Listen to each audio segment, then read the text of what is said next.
Yeah, so maybe that's the new position right here. That's where exactly he is right at the moment. Okay. Right there. Roughly 6:30.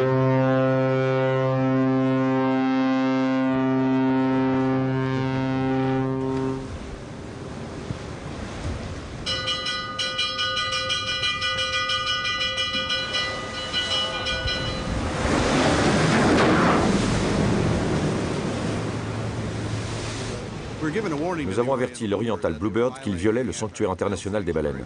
Ils ont refusé d'écouter notre avertissement, donc on leur aura foutu un bon coup pour bien faire passer le message. On ne peut pas marcher dans la rue et voir un enfant se faire maltraiter sans intervenir, ni rester à regarder les baleines mourir sans intervenir. Les océans sont en train de mourir. Nous avons déjà anéanti 90% des poissons et nous continuons à exploiter la ressource. Je ne crois pas aux manifestations. Manifester, c'est se soumettre. S'il vous plaît, ne faites pas ça. Ils le font quand même. C'est humiliant. Ce n'est pas manifester qu'il faut, c'est intervenir.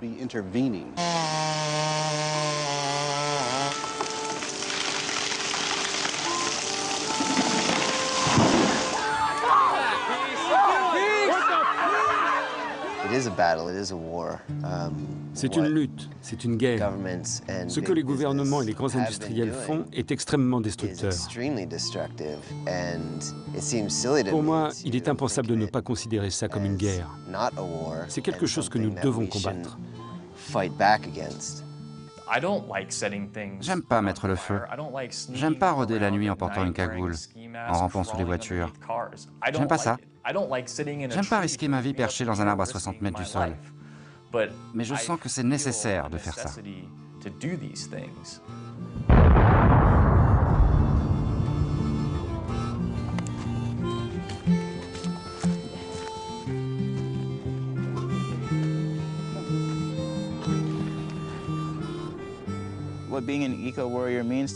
Pour moi, être un éco-guerrier, c'est faire tout ce qu'on peut pour défendre la Terre. Ça peut être dur parce que beaucoup de gens pensent qu'on ne doit pas violer la loi, ou en tout cas pas pour des raisons politiques.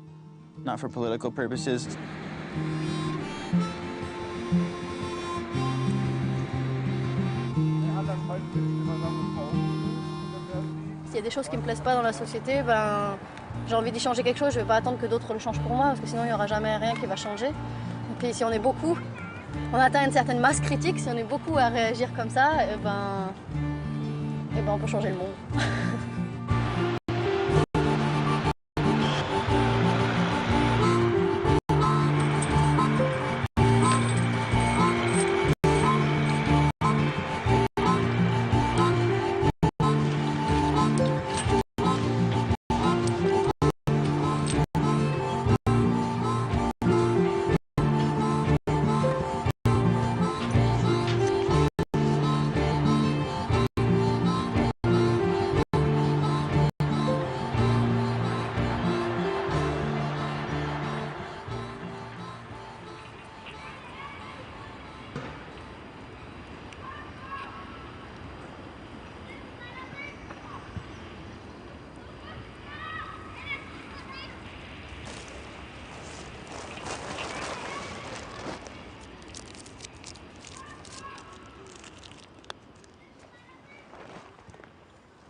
Des réserves de nourriture pour le cas où la police vient et on n'a plus de contact avec le sol pour pouvoir tenir quelques jours. Maintenant, on n'en a plus besoin puisque on a gagné. On a occupé les arbres parce qu'on savait que Vattenfall avait l'intention de les couper pour faire passer ici des grosses canalisations, des gros tuyaux de canalisation en lien avec la centrale à charbon qu'ils construisent dans la partie industrielle de la ville. Et on s'est dit que c'était une bonne possibilité de mettre des bâtons dans les rues aux géants du charbon et de faire porter nos actions de protestation au cœur de la ville. Écureuil, c'est mon surnom.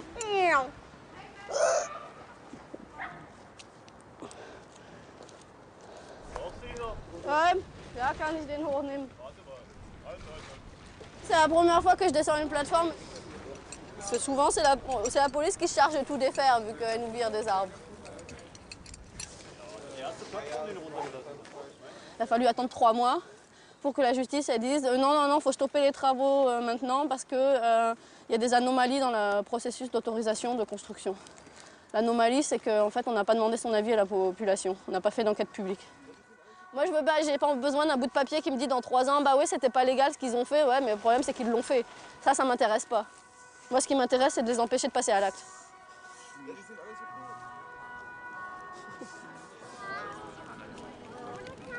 Nous, on a occupé les arbres ici le 18 décembre. C'était pile à la fin du sommet de Copenhague. Dans notre communiqué de presse, d'ailleurs, on l'a bien expliqué. On a dit, nous, il s'agit de passer à l'action, le discuter assis dans un fauteuil. C'est pas comme ça qu'on empêchera le changement climatique. Donc pour moi, toutes ces discussions qu'il y a au sommet, là-haut, ben, je préfère faire mes sommets à moi dans les arbres.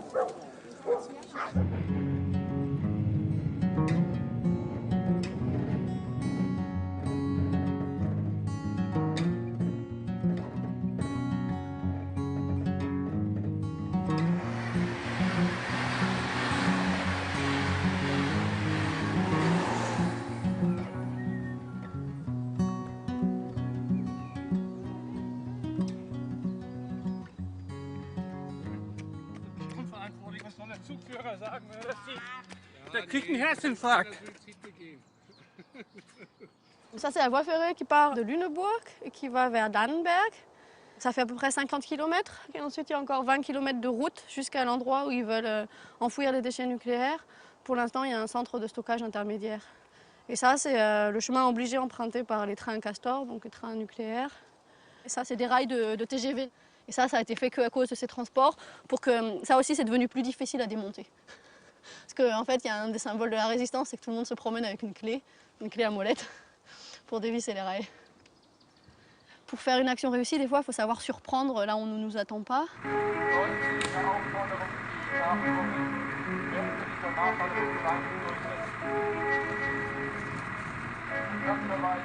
C'est sûr que j'ai pas de bouton pour faire on-off, pour arrêter toutes les installations nucléaires du jour au lendemain. Mais il y a des petits... C'est des petits pas, quoi. On a des grands rêves et on fait des petits pas pour les atteindre.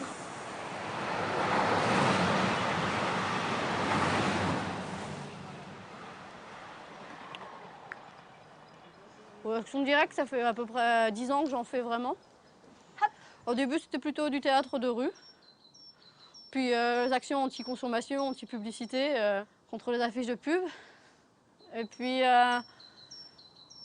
ouais, j'étais toujours grimpeuse et tout. Et je sais pas, un jour, j'ai eu l'idée de combiner l'action directe et l'escalade et j'ai remarqué que c'était plutôt efficace.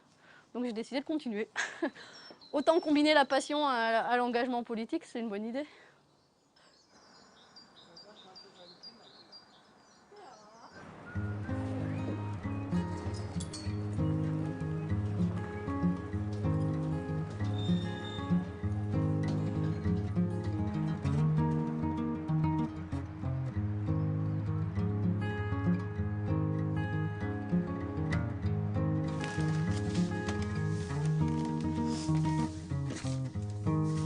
Ça, c'est à mettre dans le dossier. Hop.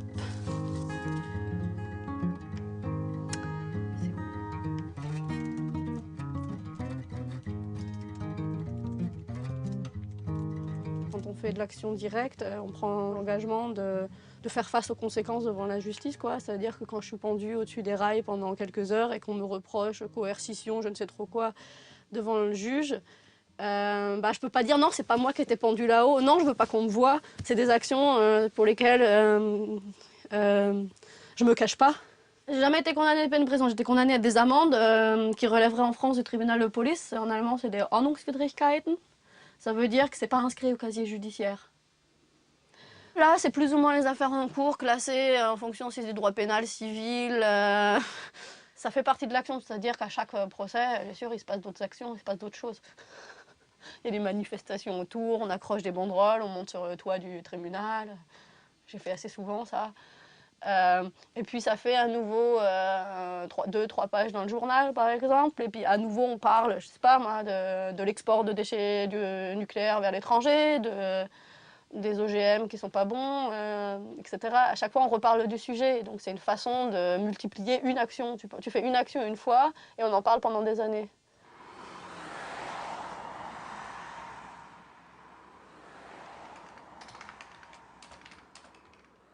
Cécile Lecomte a en tout 16 parrains et marraines à ce jour. Des soutiens qui lui assurent 350 € par mois. Chacun a raison de 10, 20 ou 30 €. Cécile a un talent et des capacités que d'autres n'ont pas et elle les utilise. C'est donc la rencontre entre des gens qui peuvent donner de l'argent et qui approuvent ce qu'elle fait mais ne peuvent le faire eux-mêmes, et Cécile qui, grâce à cette aide financière, peut agir en toute tranquillité et indépendance.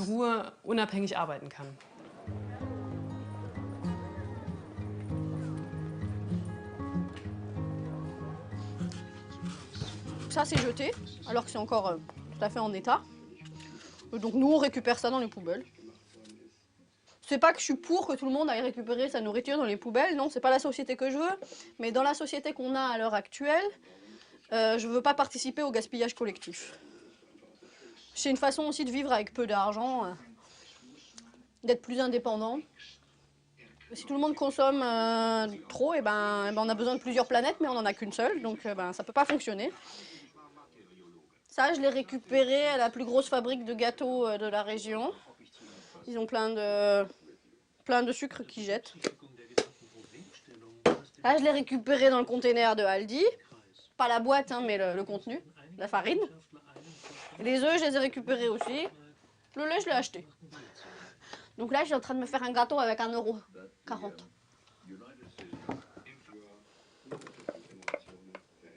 Un clafoutis. Tout est politique pour moi. Alors bien sûr, j'ai aussi mes propres contradictions comme chacun, mais j'essaye au possible de vivre en accord avec mes idées et c'est aussi comme ça que je suis heureuse. Enfin, je me sentirais pas bien si, je sais pas, si j'occupe une forêt contre l'agrandissement de l'aéroport et après je prends l'avion, ça va pas la tête.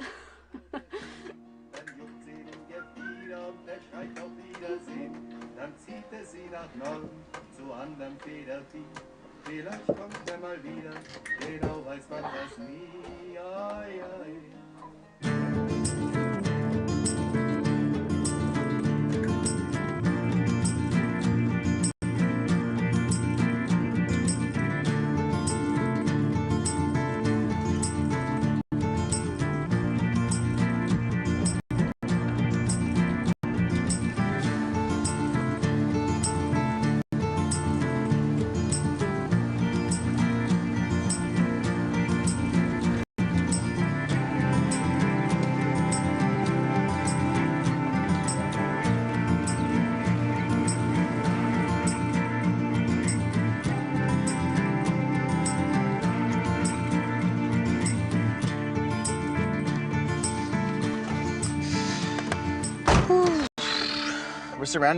Nous sommes entourés par la forêt ici.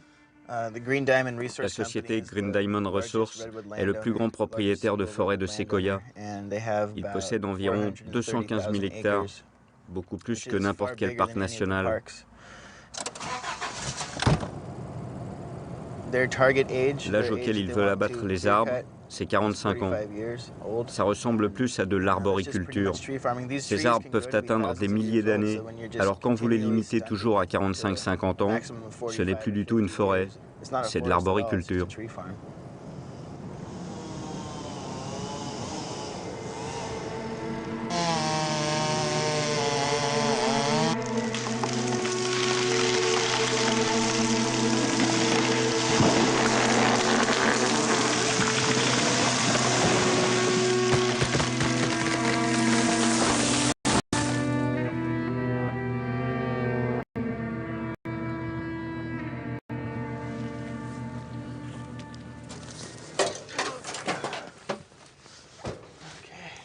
All right, see ya, thank you.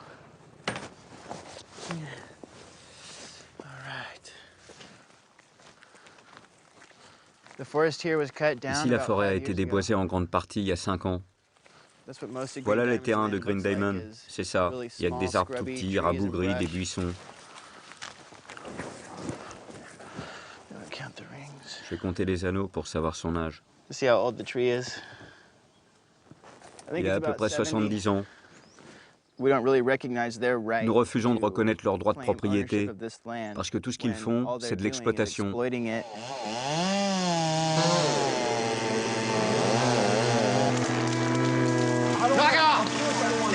out of my face. All right, I'm not in your face, but you can't cover my face.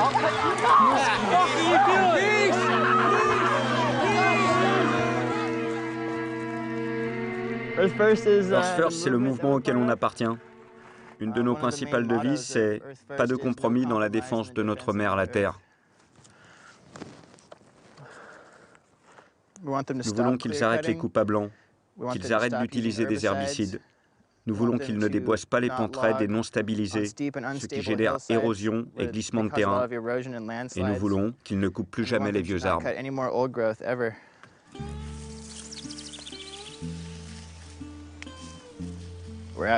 On est là pour protéger les écosystèmes nécessaires à notre survie et à celle de tout le monde sur cette terre. Parce que ces arbres absorbent d'énormes quantités de CO2 présents dans l'atmosphère. Si cette forêt pouvait grandir et atteindre son potentiel, ça réduirait beaucoup les impacts du changement climatique. Car ces arbres deviennent si grands, vivent tellement longtemps et sont si résistants qu'ils stockent de gigantesques quantités de dioxyde de carbone.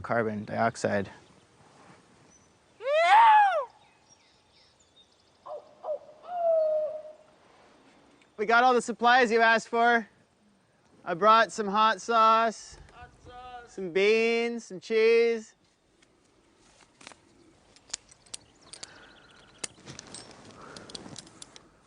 Farmer grimpe depuis 12 ans. Il est plutôt rapide. On monte comme une chenille, jusqu'à environ 50 mètres de haut. Woohoo! It's great to be up here. Apples. Want an apple, buddy? Thank you.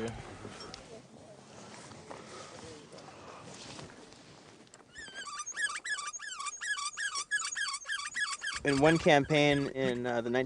y a eu une campagne dans les années 90 où un type qui occupait un arbre, un triciteur, n'a pas pu recevoir de nourriture ni d'eau pendant 3 jours parce qu'il y avait des vigiles postés au pied de son arbre. Et les derniers jours, il a dû boire son urine. Ensuite, il a dû se glisser en bas de l'arbre et filer parce qu'il n'avait plus rien à manger. Il ne pouvait plus survivre là-haut.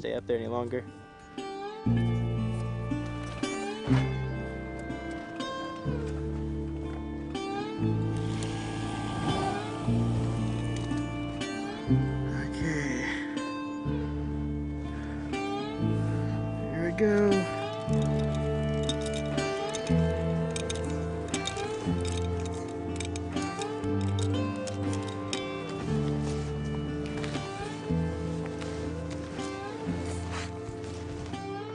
We have more than 8 tree houses here.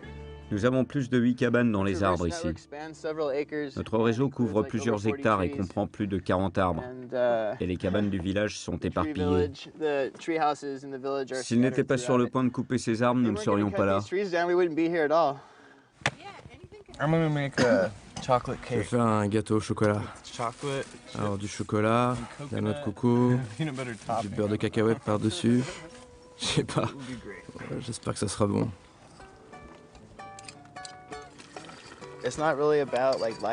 On n'a pas choisi ce mode de vie. Il s'agit de combattre les grandes sociétés qui détruisent la Terre.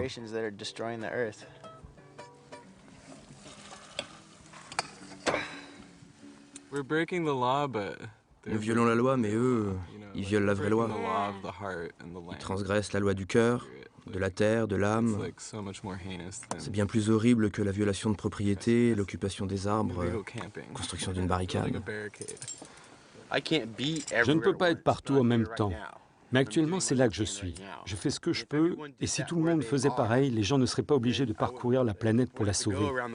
Car chacun pourrait le faire là où il est. Et tout commence par une seule personne, toi. C'est mon recueil de poèmes préféré. Il date de 71. Hey man, let's make a revolution. Let's turn off the power. Turn on the stars at night. Put metal back in the earth. Or at least not take it out anymore. Make lots of guitars and flutes. Teach the chicks how to heal with herbs. Better we should all have homemade flutes and practice excruciatingly upon them 100 years till we learn to make our own music. When the National Guardsman shoots me down, I'll be looking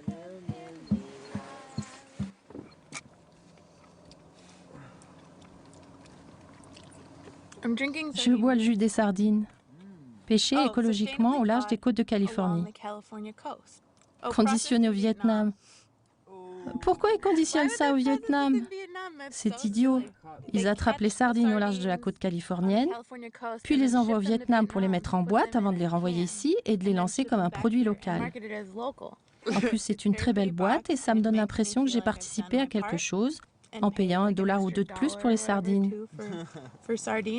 C'est du marketing écolo.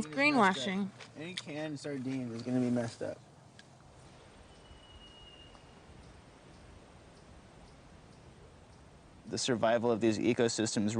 survie de ces écosystèmes dépend de personnes qui ont une conscience et qui prennent position, mais depuis l'administration Bush, l'engagement dans Earth First et dans la désobéissance civile pour défendre la forêt ont énormément diminué. On était des centaines, voire des milliers à aller dans le comté de Humboldt pour défendre les séquoias pendant la saison d'abattage. Aujourd'hui, si on a de la chance, on est une vingtaine. Okay, well, where's the other one? Do you know where the other zip tie is? Do you know where the other zip tie is? Roger that.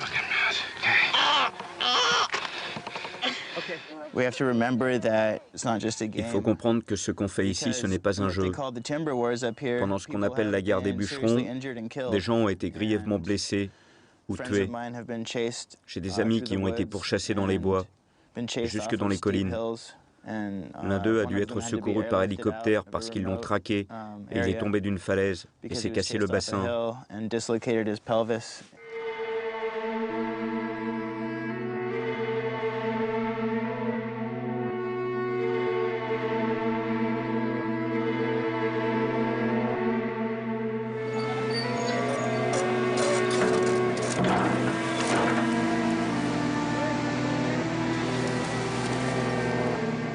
Are you going to release?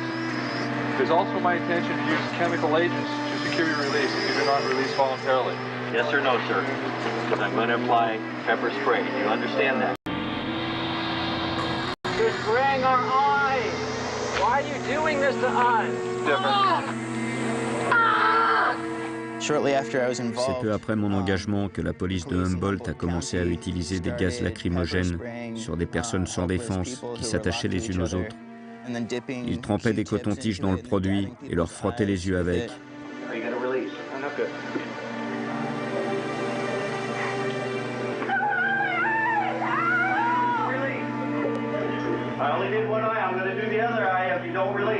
Et c'était juste pour intrusion et refus de partir, rien de grave.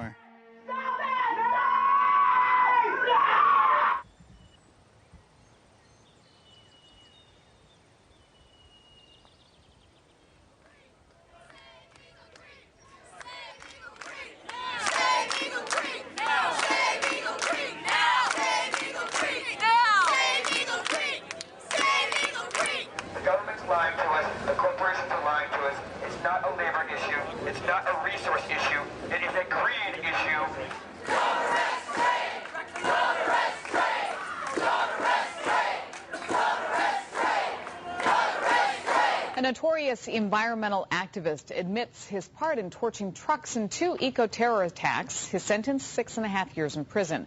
Sitting for 11 days on a ledge at Portland's federal building in 2000,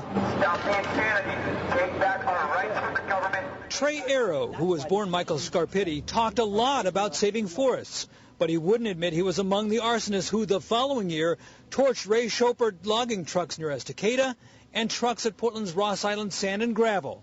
Now he has.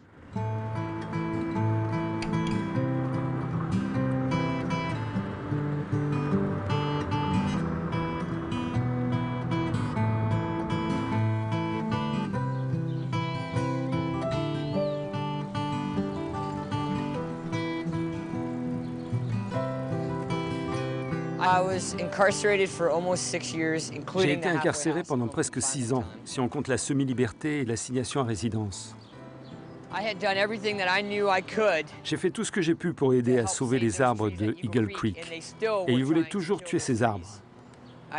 J'ai fait tout ce que j'ai pu en n'achetant rien, en n'ayant recours qu'à mon corps et à mes actions, en bloquant des routes et en grimpant dans les arbres. Et ils voulaient quand même vendre la forêt. Là, j'étais un peu désespéré.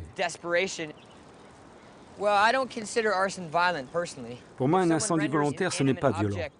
Si quelqu'un sabote un objet inanimé qui pille la planète et méprise notre mère, la Terre, s'il met cet équipement hors d'usage, je ne considère pas ça comme de la violence. Toutefois, je n'engage personne à le faire. J'encourage simplement les gens à faire quelque chose.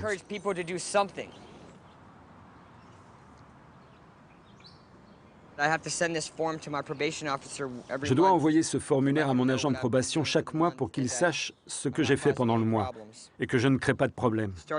Ça a commencé en décembre, donc c'est parti pour durer pendant encore 2 ans et demi.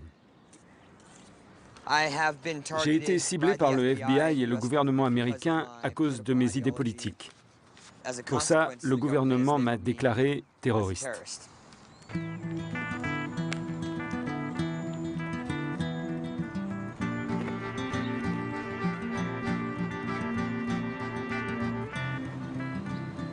L'incendie volontaire, c'est un délit grave. Et même si ça va bien plus loin que la non-violence ou la désobéissance civile, ce n'est pas du terrorisme. C'est de la destruction de biens privés, de l'incendie volontaire, mais ce n'est pas du terrorisme. How's everybody feeling tonight? It's a little song I wrote while I was in prison. The whole system is just all about politics, and it's all about money. And we all need to, in my opinion, really do our best that we can to support people that are being targeted by the government.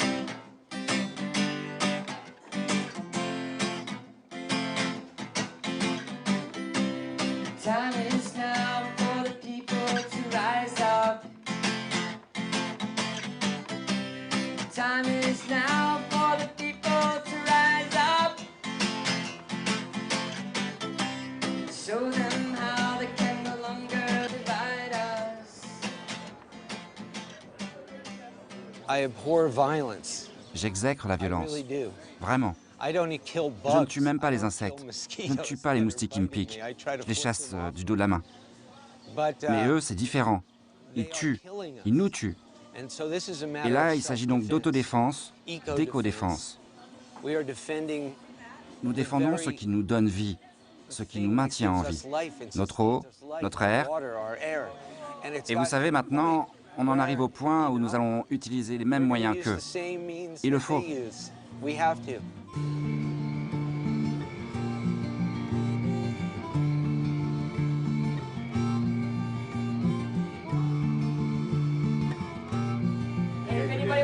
I need about like 3 or 4 people.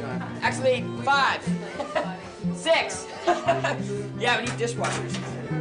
Okay. Yeah, all the food stuff. Let's try to get all the food stuff there. Ces derniers 6 mois ont été spectaculaires. J'ai pu me reconnecter aux arbres, tisser des liens fantastiques avec les gens, la communauté.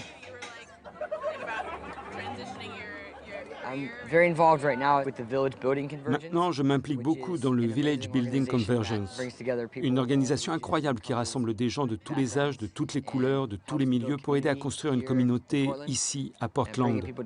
Rassembler les gens, cultiver notre propre nourriture, construire des structures en matériaux plus naturels, qui sont plus dans l'esprit du développement durable pour notre Terre. Et apprendre comment travailler, comment communiquer ensemble. How many of you have ever worked so hard on saving the environment that you had no time to go outside?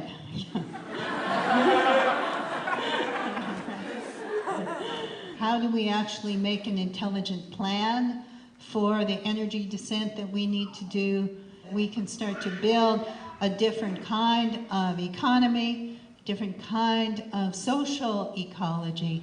That will allow us, again, not just to survive, but to thrive throughout the changes that come. It's time to just scrap the whole thing and start again from some basis of sanity.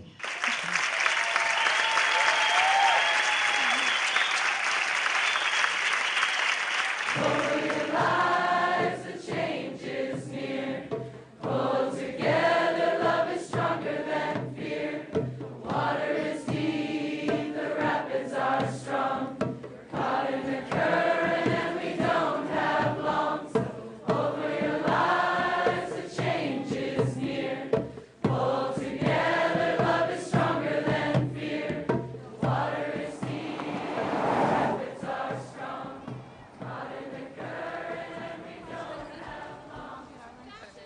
Nous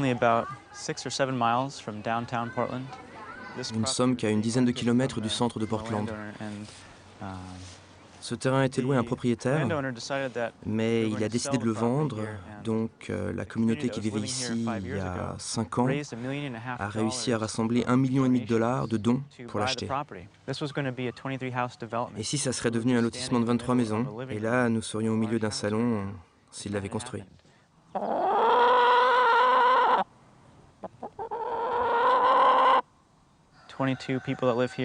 22 personnes vivent ici, dont 8 enfants.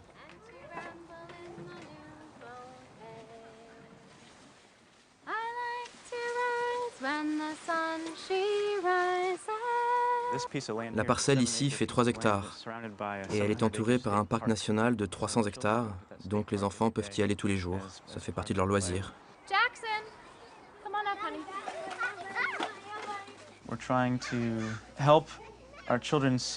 Nous essayons d'aider nos enfants à comprendre que la vie, c'est bien autre chose que d'aller à l'école ou de regarder la télé ou les jeux vidéo. Aller dehors, c'est très important.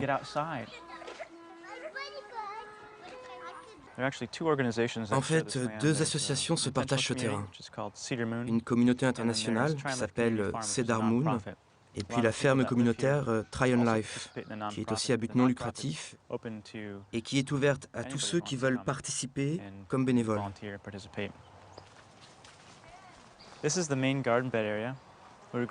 Là, c'est le potager principal. Nous faisons pousser l'essentiel de ce qu'on mange. Actuellement, nous avons le projet de cultiver plus de plantes indigènes, comme le faisaient les Amérindiens qui habitaient ici. En Europe et aux États-Unis et dans beaucoup d'endroits à travers le monde, la nourriture qu'on produit, on la prend à la terre. Et la terre s'appauvrit. Et s'appauvrit encore jusqu'à ce qu'on ne puisse presque plus rien cultiver, ou alors ce qu'on cultive est tellement pauvre en valeur nutritive qu'on ne peut pas vraiment appeler ça de la nourriture. L'une des choses qu'on essaie de montrer ici est qu'on peut permettre à la nature de faire ce qu'elle sait faire de mieux, tout en profitant.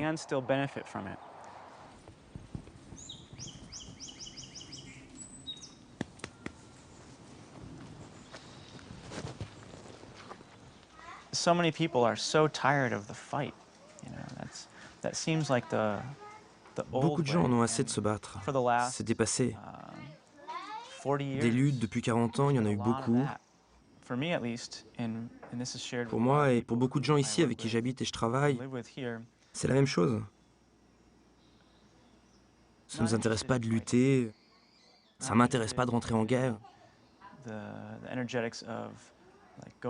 Ce qui m'intéresse, c'est de créer une alternative qui soit plus proche de ce qu'on essaie de faire que de ce qu'il y avait avant. Nous créons l'avenir qu'on a envie de voir.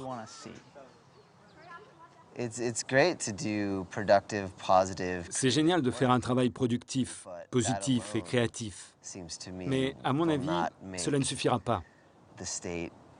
L'État et les sociétés ne vont pas renoncer à leur pouvoir et dire « Pardon, on s'excuse ». Ça n'a aucun sens. C'est une guerre, bordel. Ils vont protéger leurs intérêts, leur pouvoir et leur argent à tout prix. Il faut qu'on agisse. Il suffit de trouver des moyens pour ne pas se faire prendre. Dans ce pays, avec le Patriot Act, c'est vraiment la merde. Des gens qui font des actions militantes non violentes peuvent être considérés comme des terroristes. Je ne veux pas être sur la liste de surveillance antiterroriste juste pour avoir exprimé mes idées.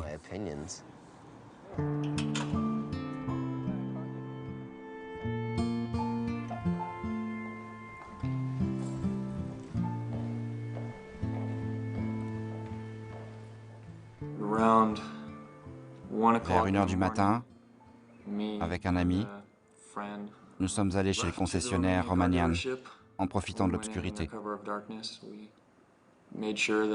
Nous avons vérifié qu'il n'y avait personne dans les environs, que le bâtiment était vide.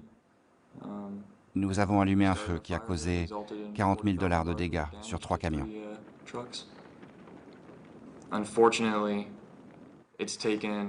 C'est terrible. Il a fallu que j'allume un feu que je sois reconnu coupable de différents crimes et que je sois condamné à 22 ans de prison pour que les gens écoutent enfin ce que j'avais à dire ou ce que d'autres comme moi avaient à dire. Si je dois purger toute ma peine, le monde et la vie que j'ai connus jusqu'à présent n'auront plus d'existence dans 21 ans. C'est dur à avaler. C'est vraiment difficile. Mais je ne peux pas regarder en arrière avec ce que je sais, avec ce que j'ai dans le cœur, et dire que je regrette d'avoir tenté de rendre les choses meilleures. C'est la plus lourde peine jamais infligée à un activiste écologiste ou à un défenseur des animaux. En Oregon, la peine moyenne pour incendie criminel est de 2 ans. Donc, dans le cas de Jeff, 23 ans pour exactement le même crime, mais motivé par ses idées politiques, c'était scandaleux et complètement inédit. Je pense que la condamnation que le juge a infligée était faite pour dissuader tout autre activiste qui aurait pensé recourir à cette forme de sabotage économique.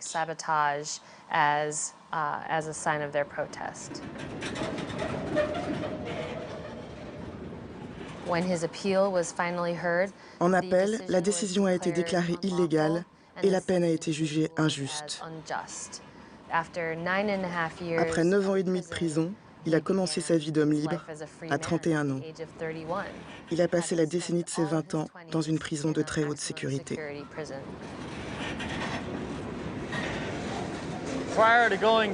Avant la prison, quand je voyageais, je sautais dans un train en marche dès que je pouvais, à 1 kilomètre d'ici.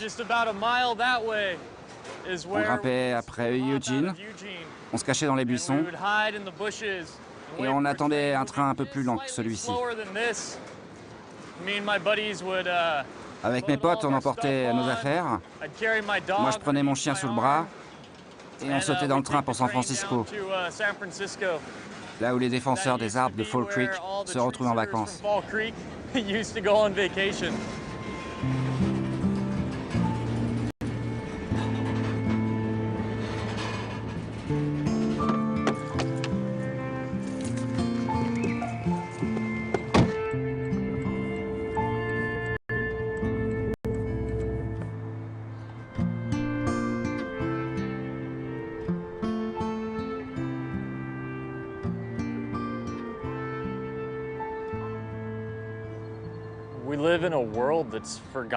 Nous vivons dans un monde qui a oublié comment survivre sans l'industrie. Nous avons oublié comment faire partie de la nature parce que nous avons perdu une partie de nous-mêmes. Nous vivons dans un système politique et économique qui est mathématiquement impossible. Toute la théorie du capitalisme suppose l'expansion illimitée, la croissance illimitée des profits. Et ça ne marche pas sur une planète qui a des ressources limitées. Si nous ne résistons pas à ça, nous allons perdre notre âme.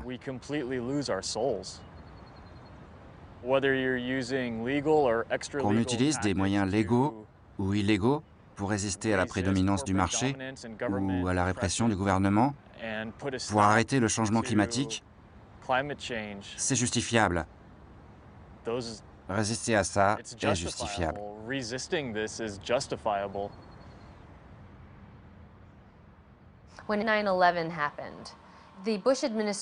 Après le 11 septembre, le gouvernement de Bush n'avait attrapé aucun terroriste. Ben Laden était caché. Ils n'avaient ramené personne devant les tribunaux qui leur auraient permis de dire « nous tenons des terroristes ». Donc, au lendemain du 11 septembre, même si toutes ces actions avaient eu lieu bien avant, nous avons soudain entendu le battement sourd du mantra antiterroriste.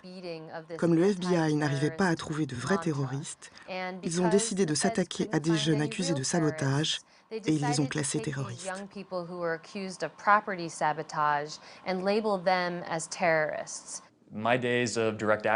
Pour moi, le temps de l'action directe est terminé.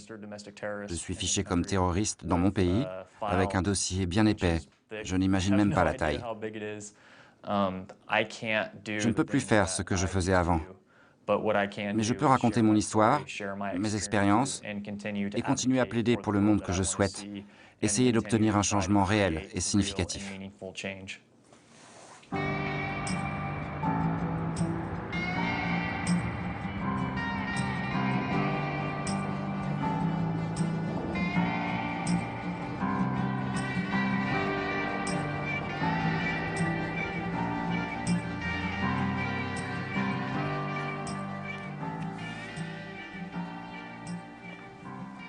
En ce qui concerne le changement climatique, il y a bien une menace écoterroriste. Des faits ont été rapportés récemment sur la côte ouest, notamment dans l'État de Washington, je crois. Ils ont abattu des antennes de radio et ils ont mis le feu à quelques bâtiments. Ce n'est pas nouveau, c'est comme ça depuis 20-25 ans. En fait, il y a eu des écoterroristes avant même qu'il y ait des terroristes islamistes dans ce pays. Il y a des écoterroristes ici depuis un bon moment. Maintenant, est-ce qu'ils ont tué des gens comme Al-Qaïda? Non. Nous en sommes conscients. Et c'est très bien. C'est tant mieux. Today we're announcing the addition of Daniel Andreas San Diego to the FBI's most wanted terrorist list. San Diego is wanted for his alleged involvement in the bombing of 2 biotechnology facilities in the San Francisco Bay Area. San Diego's criminal acts of violence were domestic acts of terror, planned out and possibly intended to take lives, destroy property, and create economic hardship for the companies involved. The FBI is announcing today a reward of up to $250,000 for information leading to the location and arrest of Daniel Andreas San Diego. Animal rights and environmental extremists remain a significant threat based on the economic damage and widespread nature of this threat. These extremists have been responsible for over 1,800 criminal acts and more than $110 million in damages.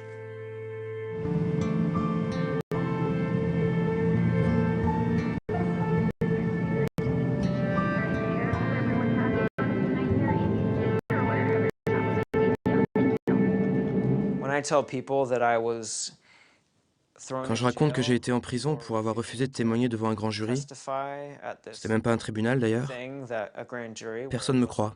On me dit mais non, ils peuvent pas faire ça, c'est inconstitutionnel. Ou bien on me dit c'est pas permis aux États-Unis, ce pays est libre. On me répond toujours ça. People say that all the time.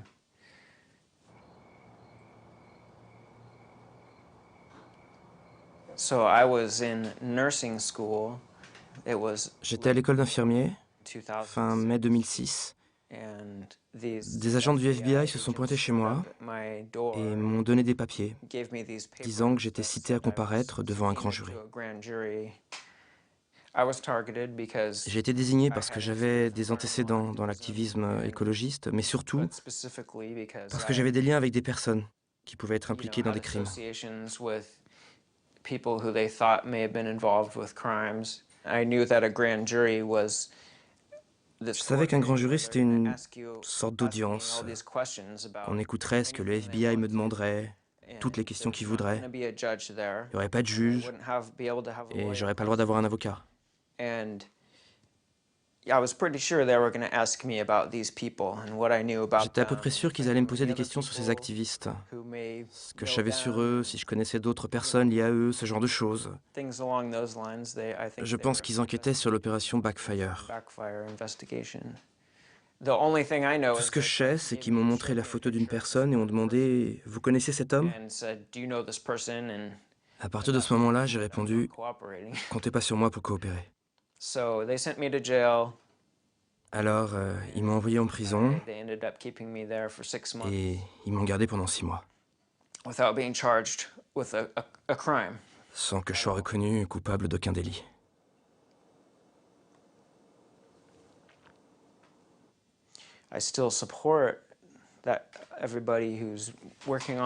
Je soutiens toujours ceux qui continuent la lutte, mais pour ma propre santé mentale, j'ai dû prendre du recul, prendre une grande bouffée d'air, regarder ce qui se passait autour de moi et réfléchir à ce que j'allais faire de ma vie.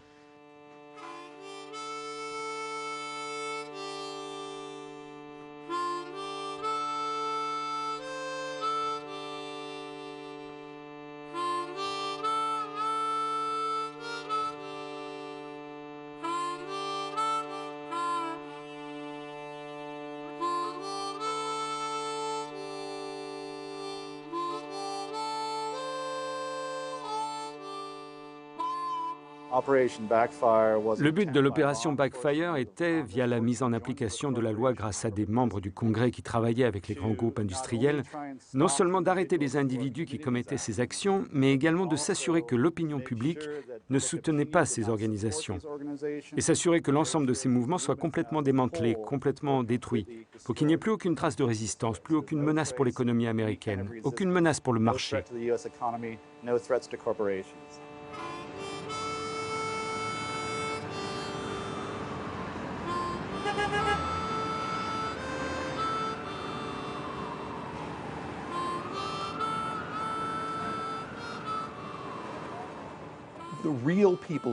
Les vrais écologistes dans ce pays, ce sont les femmes au foyer qui trient leurs déchets, les enfants qui plantent des arbres le week-end avec les scouts, et les pères comme moi qui achètent une voiture hybride. C'est ça l'écologie. Vous avez un vague groupe de mouvements activistes qui veulent à tout prix détruire, nuire par la violence, afin d'obtenir ce qu'ils veulent. Ils veulent un retour à l'agriculture, à l'urbanisation et à la population du 19e siècle.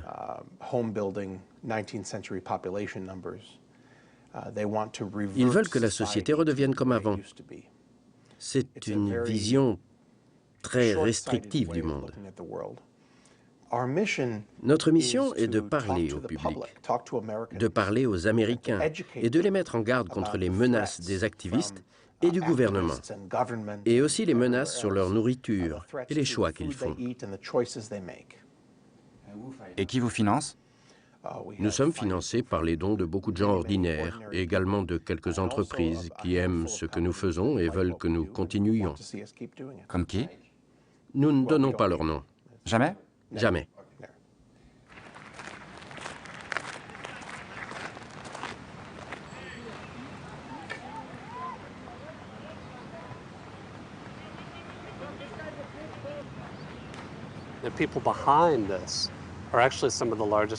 Derrière tout ça, il y a les plus grosses entreprises du pays, comme Pfizer, White, GlaxoSmithKline, l'Association nationale des éleveurs, la Commission de la fourrure et toutes les entreprises qui ont un intérêt particulier à ce que les activistes soient classés comme terroristes.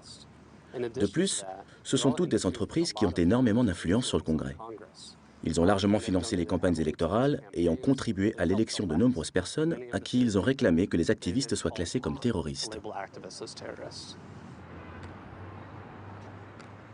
Lady and gentlemen, please stand and raise your right hands. Do each of you solemnly swear that the testimony you're about to give this subcommittee shall be the truth, the whole truth, nothing but the truth, so help you God? And eco-terrorists seem to want to destroy civilization as we know it in order to save the planet, close quote. H.R. 4239 would expand the reach of the Animal Enterprise Terrorism Statute to specifically include the use of force, violence, or threats against entities that do business with animal enterprise organizations. We need this legislation to enable the police to become proactive in the way they conduct their investigations. These people are organized along terrorist cells, independently operating and using the internet and emails clandestinely on websites that do not operate within the United States or the United Kingdom. Mr. Potter? Property crimes are already punishable as so-called animal enterprise terrorism. This bill, though, risks further expanding that sweeping category to include protests, boycotts, undercover investigations, whistleblowing, and nonviolent civil disobedience. This legislation will add to this climate of fear and distrust, and it will force Americans to ask themselves, is it worth it? Is standing up for my beliefs really worth the risk of being labeled a terrorist? I urge you to reject this bill and ensure that unlimited anti-terrorism resources are used to protect national security and human life, not profits. We thank you for your cooperation and attendance, and without objection, the subcommittee stands adjourned.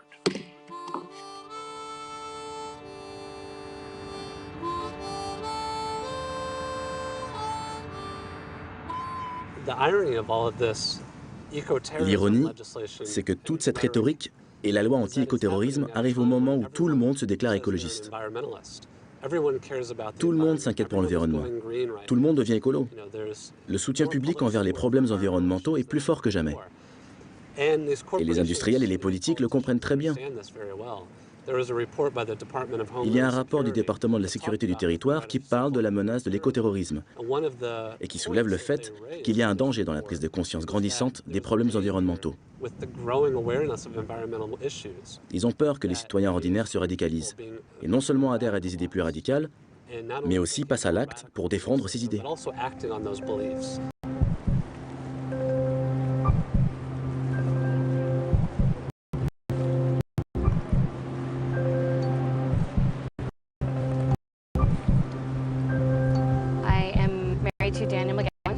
Je suis la femme de Daniel McGowan, qui purge actuellement une peine de 7 ans de prison pour incendie criminel en bande organisée. Il a été impliqué dans la destruction de biens privés sur 2 sites, une entreprise de bois de construction et une société qui crée des arbres génétiquement modifiés. Au départ, il risquait la prison à vie. C'était le soir de notre anniversaire de mariage et il ne m'a pas appelé, ce qui était bizarre. J'étais sûre qu'il allait m'appeler.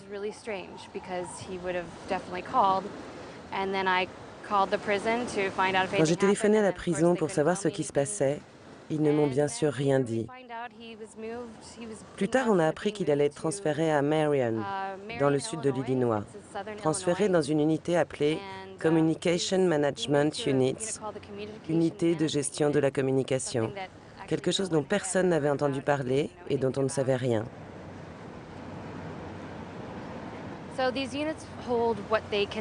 Dans ces unités, on place des personnes qui ne sont pas nécessairement inculpées pour terrorisme, mais qui ont un lien avec le terrorisme, ce qui est très vague et peut en fait vouloir dire tout et son contraire.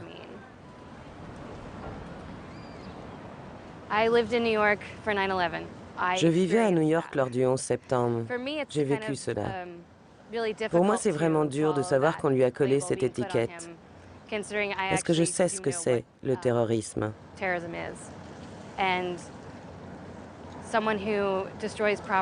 Et quelqu'un qui détruit des biens privés avec l'intention de ne blesser absolument personne, pour moi, ce n'est pas un terroriste.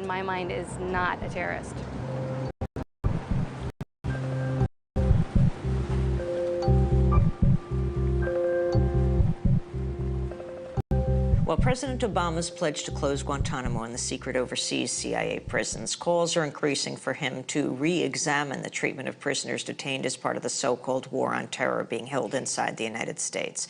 With little public scrutiny, the Bush administration opened 2 secretive prisons in Indiana and Illinois, known as Communication Management Units, or CMUs, that are designed to severely restrict prisoner communication with family members, the media, and the outside world.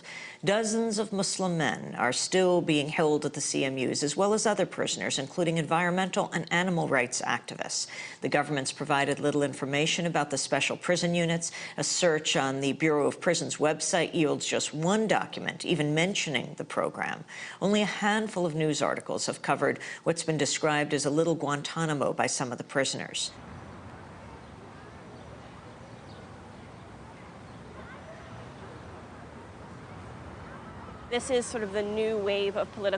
Il s'agit d'une nouvelle sorte de prison politique à l'intérieur des États-Unis. Si vous regardez en détail le profil de ceux qui peuplent les unités de gestion de la communication, Communication Management Units, on a affaire à une population incroyablement intelligente et éduquée. Vous avez des universitaires, des philosophes, des auteurs, publiés même. Des gens qui, derrière les barreaux, ont continué à écrire et à prendre la parole pour protester. En avril 2010, nous avons déposé une plainte contre la direction des prisons, le procureur général Eric Holder, le directeur du bureau des prisons Harley Lapin et d'autres membres placés de ce bureau. Et nous accusons les unités de gestion de la communication d'être inconstitutionnelles. Nous allons faire tout ce qui est en notre pouvoir pour qu'une cour de justice reconnaisse qu'on ne peut pas ainsi placer arbitrairement des gens dans ces unités spéciales, sans même un mot d'explication, et que personne ne mérite un tel traitement qui les coupe de tout contact avec l'extérieur et les empêche de communiquer avec leurs proches. Ça n'a aucun sens. Notre travail consiste aussi à défendre vraiment les activistes contre ce dont ils sont accusés et à récuser ces nouvelles lois inconstitutionnelles. D'autant plus que le gouvernement fédéral essaye maintenant de poursuivre les manifestants comme des terroristes. Nous devons faire attention à cela. Nous devons dénoncer cela devant les tribunaux et nous devons alerter les gens et les autres militants de la justice sociale qui pourraient être les prochaines cibles.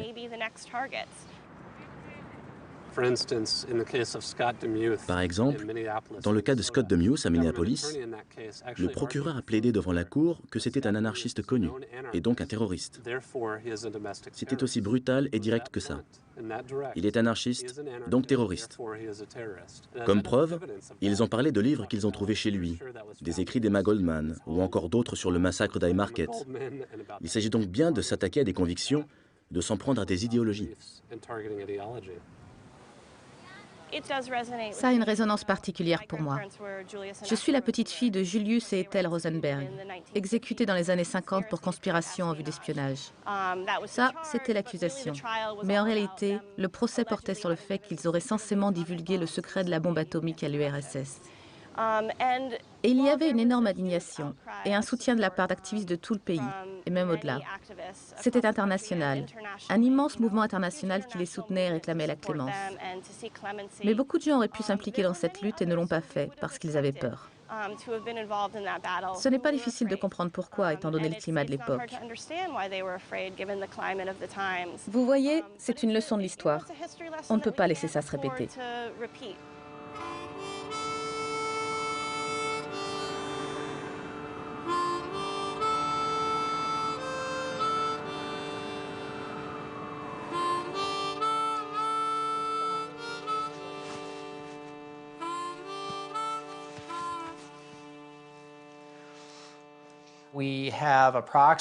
Ici, au FBI, sur l'ensemble de nos départements, nous avons environ 170 dossiers.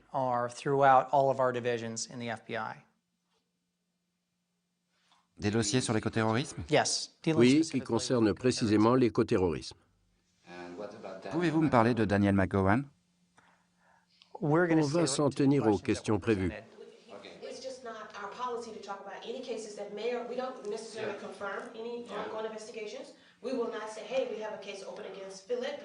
Ok, je vais revenir à une question générale. Et la menace est-elle spécifique aux États-Unis?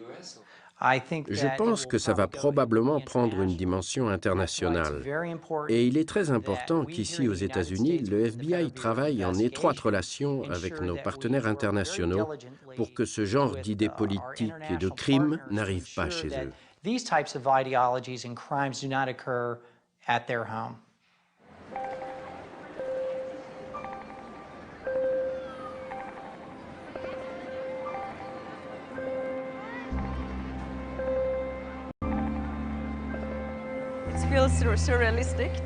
C'est un peu surréaliste de penser que dans ce bâtiment, il y a quelques mois, 120 chefs d'État étaient venus au plus grand rassemblement en dehors des Nations Unies et qu'ils n'ont pas réussi à conclure l'accord pour arrêter le changement climatique que le monde entier attendait.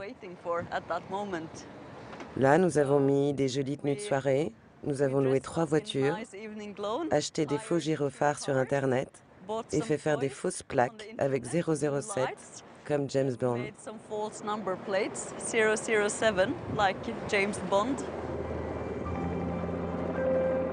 On the eve of the summit's final day, 2 activists with the group Greenpeace interrupted a state dinner for over 100 world leaders at the Danish Royal Palace. Dressed in formal evening wear, the couple unfurled banners reading "Politicians talk, leaders act." The action came one day after 2 activists briefly interrupted the summit plenary, chanting slogans for climate justice. Soyons clairs, les vrais criminels ici, ce sont ceux qui détiennent le pouvoir dans les gouvernements et dans le secteur industriel, qui sont responsables de corruption à grande échelle et de crimes environnementaux à grande échelle, et qui agissent en toute impunité, sans être inquiétés.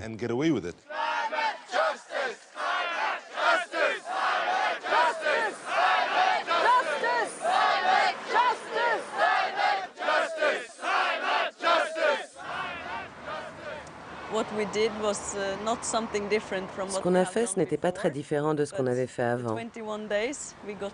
Mais les 21 jours que nous avons passés dans cette prison sont la plus lourde peine préventive jamais infligée à des militants de Greenpeace en Europe.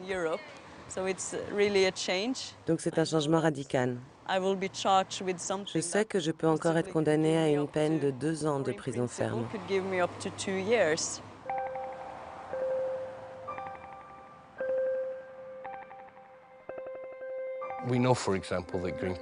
On sait que Greenpeace a été mis sur la liste de surveillance du FBI. Il y a une volonté de réduire au silence les manifestations publiques, de réduire au silence l'action directe pacifiste non violente. C'est un phénomène qu'on observe dans le monde entier, comme au Royaume-Uni, où on voit des détentions préventives et des tentatives grossières d'infiltration de la police dans les mouvements écologistes. C'est flagrant aux États-Unis. Il n'y a quasiment pas de pays où ça n'a pas encore eu lieu. Eine Frau hängt mitten im Wald zwischen 2 Bäumen an einem Seil. Die meiste Zeit übrigens kopfüber. Das hier hinter mir, das sind Bilder aus der vergangenen Nacht im Münsterland. Die Frau, die Sie sehen, ist Atomkraftgegnerin. Genau, jetzt sehen wir sie. Was Sie allerdings noch nicht sehen, ist der Zug. Ein Urantransport von Gronau nach Russland. 6 Stunden lang hat der allerdings gar nichts transportiert, wegen dieser akrobatischen Anti-Atomaktivistin.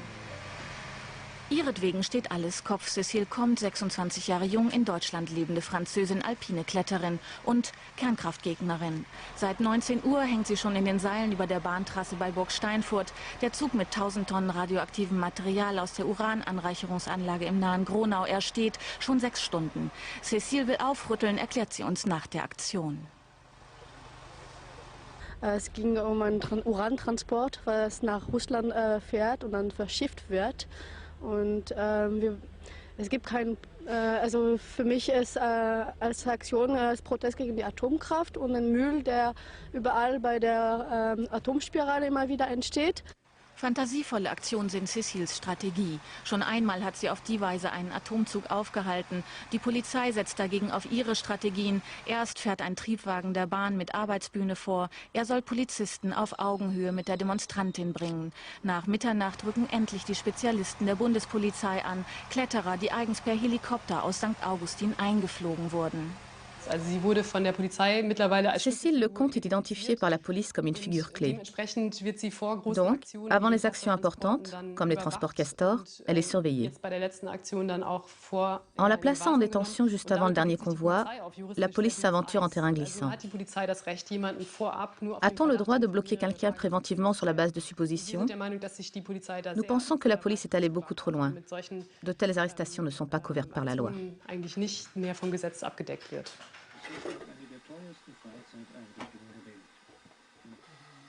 Avec ces lois préventives, on peut enfermer les gens sans qu'ils aient rien fait. C'est quand même vachement plus pratique que se faire 10 jours de procès où je pose 15 000 requêtes, comme je suis en train de faire à Dannenberg dans un autre procès.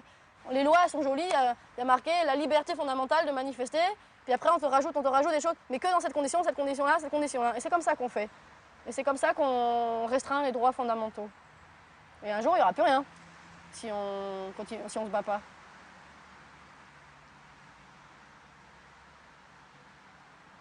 En tout cas, moi, je ne veux pas laisser faire ça. Et mes gens avec qui je milite non plus. Heureusement, on a encore quand même un certain nombre de personnes qui ne se laissent pas faire.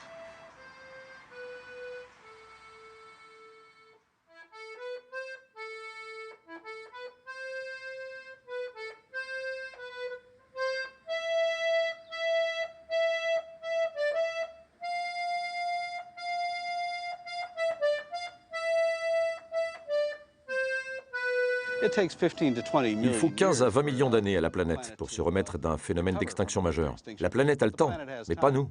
Il s'agit vraiment de nous sauver. Sommes-nous assez intelligents pour nous sauver ou pas?